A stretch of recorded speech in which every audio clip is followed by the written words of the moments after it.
वृंदावन का माखन चोर। छोटे कृष्ण की शरारतों की कोई सीमा नहीं थी। यशोदा मैया कृष्ण पर नजर रखने की पूरी कोशिश करती थी। कृष्ण का चंचल स्वभाव अक्सर उन्हें उनकी निगरानी से परे ले जाता था। कृष्णा ने अपनी मक्खन चोरी को अपने घर तक ही सीमित नहीं रखा। इसके बजाय वह अपने पड़ोसियों गोपियों के घरों में घुस जाते थे।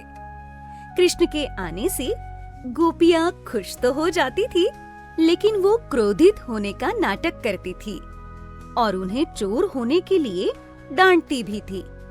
इस डांट के बावजूद इन सारी गोपियों ने इन क्षणों को संजोया और कृष्ण के करामती कार्यों की कहानियां एक दूसरे के साथ साझा की। एक दिन गोपियों ने कृष्ण की इन हरकतों के बारे में यशोदा मैया को सूचित करने का निर्णय लिया। उनको पता था कि यशोदा मैया उन पर विश्वास नहीं करेगी, लेकिन गोपियों ने अपनी खुशी को शिकायत के रूप में छिपाते हुए यशोदा मैया को सारी बात बताई। एक गोपिका ने कहा, अरे यशोदा माई, तुम्हारा लाडला हमारे घर आकर हमारे बछड़ों को छोड़ देता है, तो इसमें गलत क्या है? वह बछड़ों से प्यार करता है। तभी दूसरी गोपिका बोली, लेकिन वह ऐसा तब करता है जब गाय का दूध देने का समय नहीं होता है। बछड़े सारा दूध पी जाते हैं और जब हम दूध निकालने जाते हैं तो हमें कुछ भी नहीं मिलता है। उस पर यशोदा ने कहा, अरे वह तो छोटा बच्चा है, उसने अनजाने में ऐसा किया होगा। आपके घर पर तो कई लोग हैं, क्या वो इसे नहीं रोक सकते? तभी तीसरी गोपिका ने बोला, नहीं, वह तब आता है जब हर कोई घर के काम में व्यस्त होता है और वह हमारे बछड़ों को मुक्त कर देता है। यशोदा बोली, तो आप उसे डांटते क्यों नहीं? फिर गोपिका ने जवाब दिया, जब हम चिल्लाते हैं, उसे पकड़ो, उसे बांध दो, तो ये बस मुस्कुरा देता है और उसकी मुस्कान इतनी मनमोहक होती है कि हम तो पागल ही हो जाते हैं।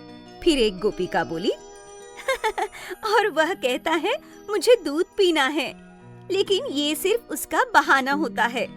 वह हमें भगाने के लिए बछड़ों को छोड़ देता है और फिर मक्खन चुराने हमारे घरों में घुस जाता है। हमारे सामने ही बैठकर सारा मक्खन खा जाता है और हम देखने सिवाय कुछ भी नहीं कर सकते हैं। फिर कृष्ण का बचाव करते हुए यशोदा मैया कहती है, एक मासूम सा मेरा छोटा सा बच्चा आपसे ऐसे चोरी नहीं कर सकता। यशोदा की ये बात सुनकर एक गोपिका चिढ़कर बोली, मासूम? और तुम्हारा बेटा? तुम जितना सोचती हो ना, उससे कहीं अधिक चतुर है वो। मक्खन चुराने के लिए उसके पास सैकड़ों तरीके हैं। उसकी एक मुस्कान से ही वो हमें भ्रमित कर देता है। तभी वहाँ पर प्रभावती भी अपनी शिकायत लेकर आती है। यशोदा, अरे ओ यशोदा, तुम मेरी अच्छी दोस्त हो और तुम्हारा बेटा मेरा मक्खन खा लेता है तो मुझे उसमें कोई आपत्ति नहीं है, लेकिन उसकी चोरी करने की आदत मुझे अब चिंतित करने लगी है। यशोदा मन ही मन सोचने लगती है, मुझे तो ये समझ में नहीं आ रहा है कि मेरा लड़का अपने घर पर ही मक्खन का आनंद क्यों नहीं लेता है। इसे कहीं और क्यों ढूंढता है वो?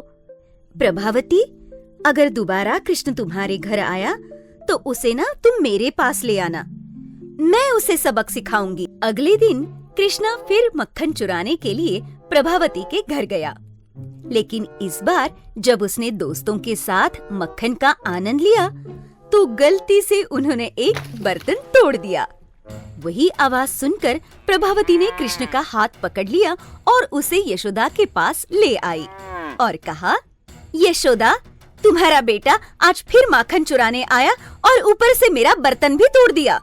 यशोदा मैया मुस्कुराते हुए बोली, अरे प्रभावती, ये तो तुम्हारा बेटा है। जिसने चोरी की वह तुम्हारा बेटा है, मेरा नहीं। प्रभावती को ये एहसास हुआ कि ये उसका अपना बेटा है, जिसे वह गलती से ले आई थी। वह आश्चर्यचकित और शर्मिंदा भी थी।